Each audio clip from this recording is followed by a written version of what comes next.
The tectonic plates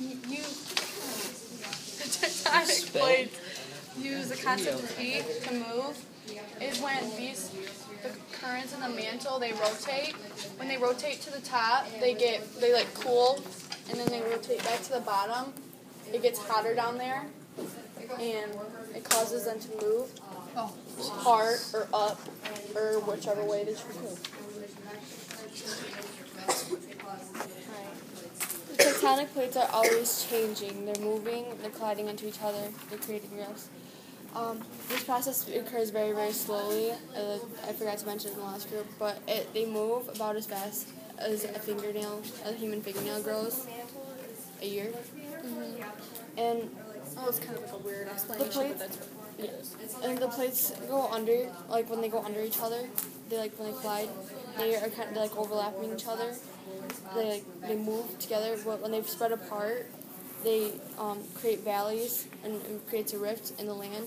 And when they come together, they go upward, creating mountains or hills, however, how much the pressure is, depending on how, the pressure varies. You can create a small mountain or extremely large mountain or a hill. And they can also cause earthquakes when they collide. Rub together.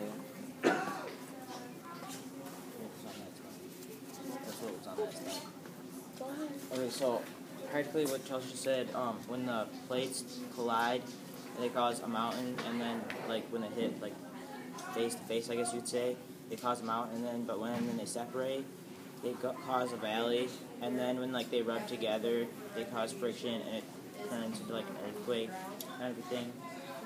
And then also when they move together, another thing is when they move apart, the magma comes up through the space from them moving apart, and it can create them to move farther apart.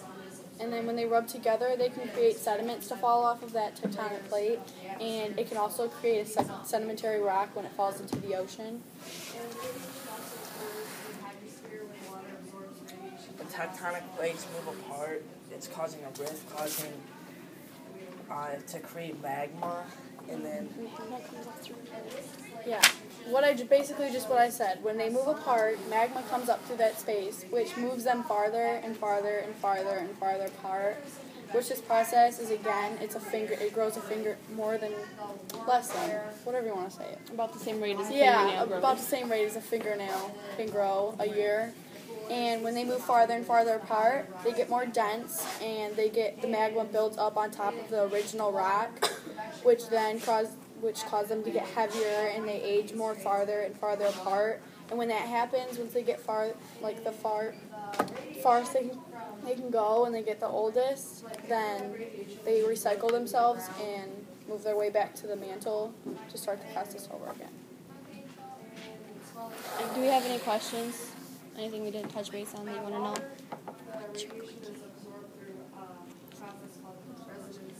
Okay. Our rescue was how the tectonic plates move and how they age.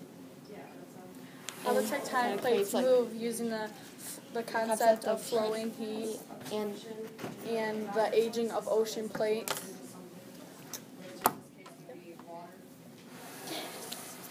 Any more questions?